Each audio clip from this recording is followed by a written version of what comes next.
स्वागत है आपका एच एजुकेशन हिंदी में। इस वीडियो में हम लोग मार्केटिंग एनवायरनमेंट के अलग अलग कंपोनेंट्स के बारे में पढ़ेंगे। मार्केटिंग एनवायरनमेंट को ब्रॉडली दो भागों में बांटा जा सकता है। पहला इंटरनल मार्केटिंग एनवायरनमेंट और दूसरा एक्सटर्नल मार्केटिंग एनवायरनमेंट। तो चलिए पहले इंटरनल मार्केटिंग एनवायरनमेंट को पढ़ते हैं। मार्केटिंग का वह कंपोनेंट जो ऑर्गेनाइजेशन के भीतर प्रेजेंट होता है उसे इंटरनल मार्केटिंग एनवायरनमेंट कहते हैं। अलग अलग कंपनी का इंटरनल मार्केटिंग एनवायरनमेंट अलग अलग होता है। काफी हद तक इंटरनल मार्केटिंग एनवायरनमेंट को कंपनी या ऑर्गेनाइजेशन कंट्रोल कर सकती है। ऑर्गेनाइजेशन को अपने इंटरनल मार्केटिंग एनवायरनमेंट को स्टडी करना चाहिए। इंटरनल मार्केटिंग एनवायरनमेंट को स्टडी करने के बाद ही मार्केटिंग से जुड़ा स्ट्रेटजी बनाएं।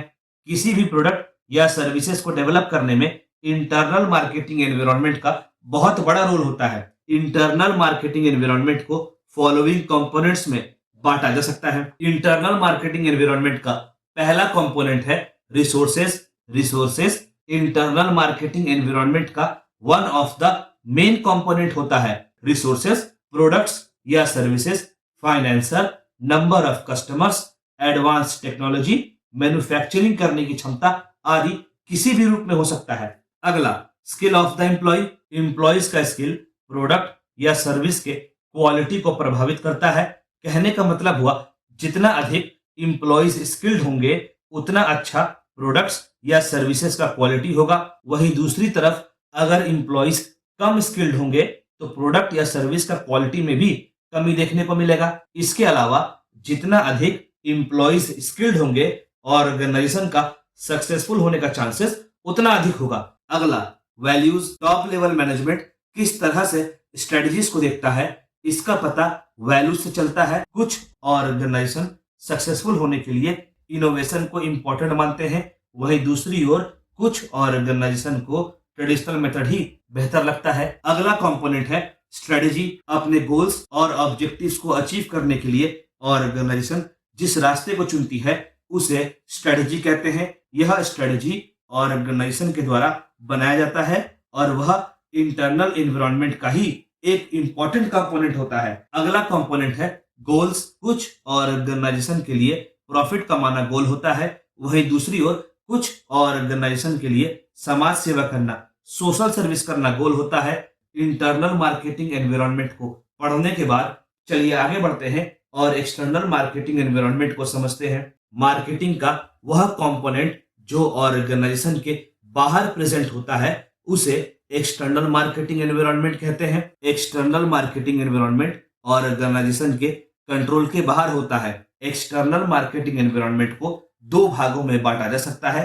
पहला माइक्रो एनवायरनमेंट, दूसरा मैक्रो एनवायरनमेंट। चलिए एक एक कर इनको डिस्कस करते हैं। माइक्रो एनवायरनमेंट ऑर्गेनाइजेशन के काफी नजदीक होता है और कंज्यूमर को सर्व करने की क्षमता को प्रभावित कर सकता है। Micro environment suppliers, marketing intermediaries, customers, consumers, competitors, public से मिलकर बना है। पहला सप्लायर्स। सप्लायर्स वह इंडिविजुअल होता है जो रॉ मटेरियल सप्लाई करता है जिसकी आवश्यकता गुड्स या सर्विसेज के प्रोडक्शन में लगती है। हम लोग इस बात को अच्छे से जानते हैं कि रॉ मटेरियल्स का प्राइस प्रोडक्ट या सर्विस के प्राइस को प्रभावित करता है। जब रॉ मटेरियल्स का दाम बढ़ता है तो फाइनल प्रोडक्ट या सर्विस का दाम भी बढ़ जाता है। जब रॉ मटेरियल का दाम घटता है तो फाइनल प्रोडक्ट या सर्विस का दाम भी घट जाता है। वहीं दूसरी ओर रॉ मटेरियल्स का प्राइस ऑर्गेनाइजेशन के प्रॉफिट को भी प्रभावित करता है। इसलिए ऑर्गेनाइजेशन को अपने सप्लायर्स को केयरफुली चुनना चाहिए। सप्लायर्स वह पार्टनर होते हैं जो ऑर्गेनाइजेशन को कस्टमर के लिए वैल्यूएबल प्रोडक्ट या सर्विस बनाने में हेल्प करते हैं। अगला मार्केटिंग इंटरमीडियरीज। वे इंडिविजुअल्स या बिजनेस हाउसेस जो ऑर्गेनाइजेशन को अपने गुड्स या सर्विसेज के फ्लो को मेंटेन रखने में हेल्प करता है, मेंटेन करने में हेल्प करता है, उसे मार्केटिंग इंटरमीडियरीज कहते हैं। असल में ये इंटरमीडियरीज प्रोडक्ट या सर्विस को ऑर्गेनाइजेशन से मार्केट तक पहुंचाने में हेल्प करता है। ये लोग प्रोडक्ट या सर्विस का प्रमोशन, सेलिंग और डिस्ट्रीब्यूशन में हेल्प करते हैं। जब कभी भी ऑर्गेनाइजेशन को अपने कस्टमर्स तक पहुंचने में प्रॉब्लम होता है तब यह इंटरमीडियरीज ऑर्गेनाइजेशन को मार्केट तक, कंज्यूमर्स तक या कस्टमर्स तक पहुंचने में हेल्प करता है, जैसे reseller, marketing agencies, banker, insurance कुछ एग्जाम्पल है मार्केटिंग इंटरमीडियरीज के। अगला, कंज्यूमर्स या कस्टमर्स।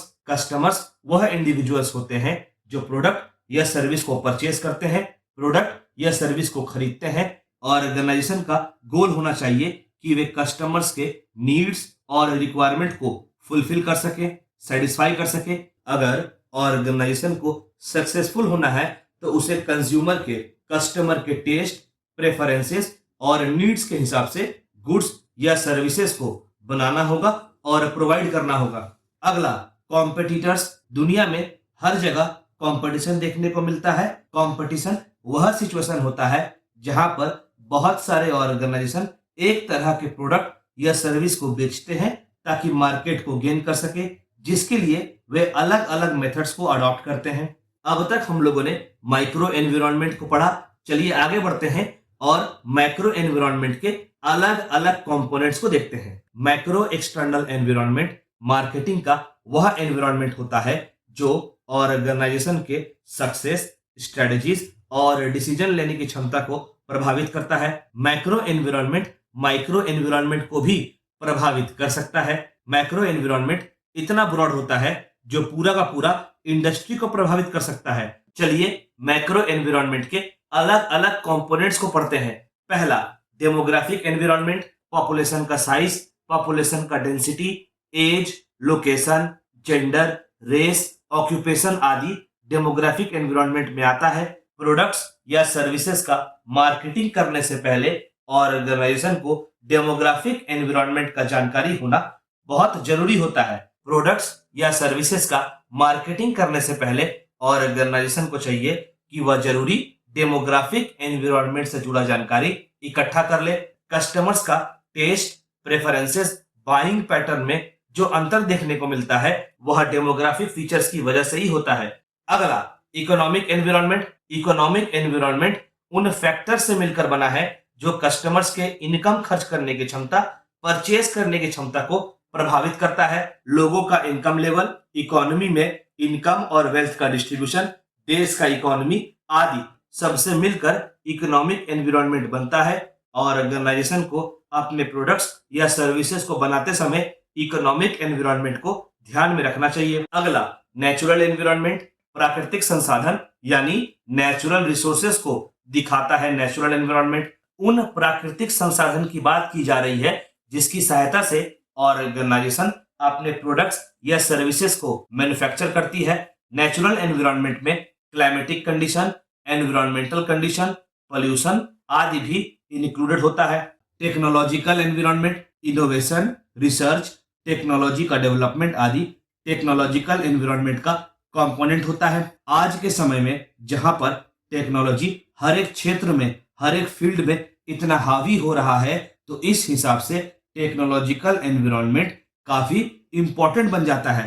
इस एनवायरनमेंट में प्रोडक्शन प्रोसेस में उपयोग होने वाला टेक्नोलॉजी से जुड़ा स्किल, नॉलेज भी इंक्लूडेड होता है। टेक्नोलॉजिकल एनवायरनमेंट काफी तेजी से चेंज होने वाला एनवायरनमेंट है।